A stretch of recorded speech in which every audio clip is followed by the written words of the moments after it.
What's happening, polite society? Happy New Year! I just want to give a shout out to Luis who suggested the topic for today's video. Last month, The Rise of Skywalker, which is the final installment of the Disney Star Wars trilogy, was released. In this video, I'll be taking a very short break from the ordinary theology-focused content. We'll definitely get back to that on Saturday. This will primarily be a movie review with a few laughs. So if you do want to skip this video and just wait for the next one, that's fine. After this video, it's going to be all Christian-centered content going ahead. For those of you unfamiliar with Star Wars, The Rise of Skywalker is the third and concluding movie of the SW series, which has come to be known as the sequel trilogy. In chronological order, Rise is episode 9. The three primary characters in this series are Mary Sue, Finn, and Poe.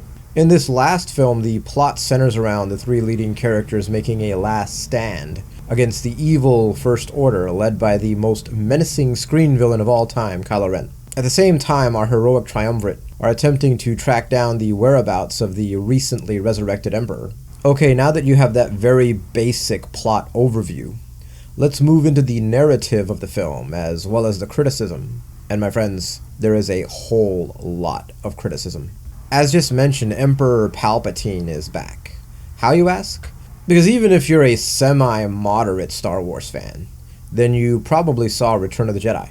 And if you saw Return of the Jedi, then you probably already know that towards the end of that film, Vader himself, the Dark Lord of the Sith, threw his King of Cackle-master down an elevator shaft, and Mr. Palpatine exploded into tiny smithereens when he hit rock bottom.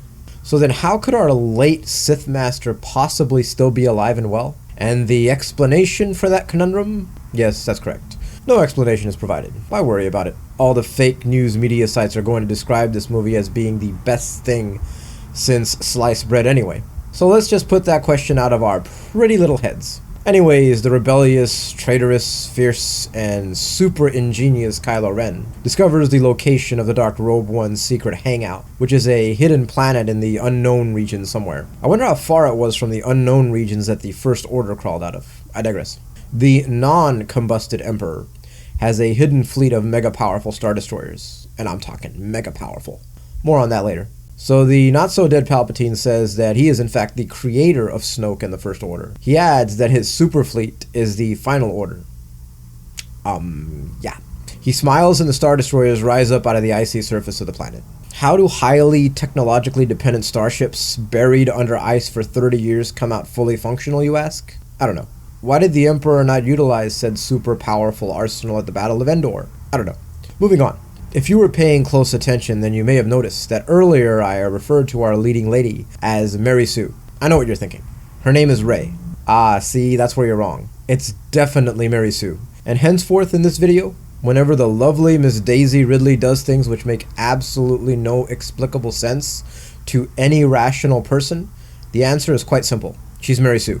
So Mary Sue is being trained by Princess Leia. Not by Luke, since he is dead because his fake hologram fight with Kylo Ren in the last movie was too much for his heart or something. Or it could be because a woman being trained by a man in 2019 is simply just a no-no. Actually, men in 2019 can't tell women how to do anything. Come to think of it, men need to be seen and not heard. Back to the movie. Finn and Poe arrive with info from a snitch, which suggests Palpatine is hidden away on planet ExxonMobil, Lexegol, something or another. Mary Sue says that grumpy old Luke's notes indicate a device known as a Sith Wayfinder can help them locate the decrepit one's planet. So off the three go on the most convoluted, boring, and pointless odyssey I've ever seen in a popular movie. On the first planet they arrive on, they are rescued by Lando, who's in this movie, well, for no apparent reason really, other than the fact that Disney needed an established Star Wars character to help fix the train wreck they've created.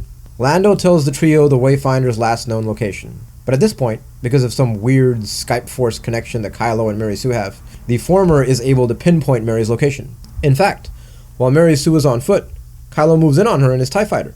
His fighter is locked in, full speed ahead, ready to obliterate our heroic young lady. But then, Mary Sue does a backflip over incoming TIE fighter, and she slices through it with her lightsaber, causing Kylo's ship to crash. Now you must be asking, how can Mary Sue do this, when no other Jedi or Sith has come close to accomplishing such an unprecedented feat? She's Mary Sue. Moments later, Finn appears, whining like a little baby that Chewie has been captured. Mary Sue spots supposed fleeing transport, and well, She uses the Force to stop it in midair, of course. You ask, how is she able to do this, when it appeared that even the great Yoda had to exert himself just to lift Luke's stationary X-Wing out of a swamp? Second verse, same as the first. See, you were wrong if you thought there were only 3 ranks in the Jedi Order: Padawan, Knight, and Master. There are actually 4. Mary Sue is a Jedi goddess. As Jedi goddess is attempting to hold supposed Chewie transport from leaving the planet, Kylo appears, completely unscathed from the crash. The two use the Force to battle for control of the aircraft, and then Mary Sue accidentally uses Force lightning, causing the transport to explode. Force lightning? What? Isn't Force lightning only something a Master Sith Lord can do? Isn't drawing Force lightning something that even the infamous Darth Vader never learned to master? How is it then that our 20-something untrained junk collector, who lived on a desert planet her whole life, able to do this? In addition to giving Rey ridiculous goddess-like powers, this movie is filled with the largest number of coincidences I've ever seen. Need to infiltrate a Star Destroyer in order to rescue Chewie? No worries. You've got a character who can conveniently help you do that. Need to save principal characters from being executed by a firing squad? No problem. The spy is there just in the nick of time to prevent that from happening. Oh, and the 2 principal characters who were about to be executed were both men. Because remember, men in the Disney Star Wars universe are just too stupid and too incompetent to fend for themselves, without our third-wave feminist demigod watching over them. Repeat after me: smash the patriarchy! Enter Hal. Mary Sue and Kylo have another one of their Force Skype sessions. In this one, Kylo informs Ms. Sue, that she is actually the granddaughter of Emperor Palpatine. Later on, Granddaughter Palpatine travels across a sea that has 100-foot high waves. How, you inquire, does she do this? By sailing across it. Again, you ask, how does a 27-year-old, who, as far as we know, has had absolutely 0 training in maritime sailing, able to do this with relative ease? Perhaps you are the same individual who is wondering how this same untrained millennial was able to pilot the Millennium Falcon better than Han Solo, do mechanic work better than Chewie, best a Luke Skywalker Snoke-trained Sith brat in a lightsaber duel, best Luke himself in a lightsaber duel, and telepathically hold hands with someone on the other side of the galaxy. The answer to this is becoming redundant, isn't it? Anyways, there's an ultra-boring sword fight scene between Mary and Kylo, and Daisy Ridley is the only person in any of the Star Wars films who grunts and moans every single time she wields her sword. She sounds like Anna Kournikova in a tennis match. It's really annoying. To my shock, Kylo wins this duel, sorta. Don't get too excited. Instead of stabbing Mary Sue to death, which would probably have resulted in a standing ovation from the 5 people who were in the movie theater with me when I saw this, Kylo stopped short, because Mom Leia is dying. This gives the not-so-heroic Mary Sue time to stab Kylo in the stomach. Then she heals him. Wait, she has the power to prevent people from dying? I thought only Darth Plagueis or somebody or another could do that. Oh yeah, silly me, how could I forget? Anyways, on to the finale, sadly. The final showdown is in the unknown region, hidden underworld, whatever. Apparently, Palpatine's secret Star Destroyers each have the capacity to destroy an entire planet. I told you they were sick powerful. Poe leads the good guys, who at one stretch land horses on the hull of a Star Destroyer. Yeah, this movie was really, really bad. Lando brings reinforcements from across the galaxy to join the battle. Meanwhile, Mary Sue confronts her granddaddy, who wants her to join the dark side and become the Empress. At least for half a second he does. After a pep talk from Han's ghost, Kylo decides to assist the most powerful woman in the galaxy. I guess even supreme goddesses need assistance when the absurd plot requires it. Anyways, supposed to be dead Sith Master sucks power from Mary and Ben. Yeah, Kylo's real name is Ben Solo. The Dark One then proceeds to use Sith lightning in the battle, taking out a bunch of Resistance fighters. Yeah, he can do that now. Palpatine tosses Ben off a cliff, and then he has a Force lightning versus lightsaber duel with Mary Sue. Can you guess who wins that one? Yeah, Mary Sue wins that one. Emperor explodes. How is it that Mace Windu, Yoda, and Luke were no match for this guy, but somehow this adorable young lady is? I think I've answered this way too many times in one video.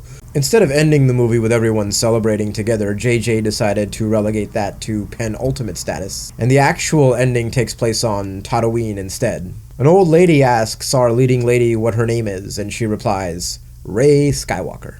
This movie series may be the worst piece of drivel ever concocted. The Rise of Skywalker was literally the longest 2.5 hours of my life. I was just super happy when it was over. Definitely do not waste 3 precious hours of your life on this. Alright, I'm gonna wrap it up here. If you have your own thoughts, be sure to leave them in the comments section down below. If you like the content here, you can subscribe by clicking on the icon on the bottom right. And then you can hit the bell for notifications. I upload a new video every Wednesday and every Saturday.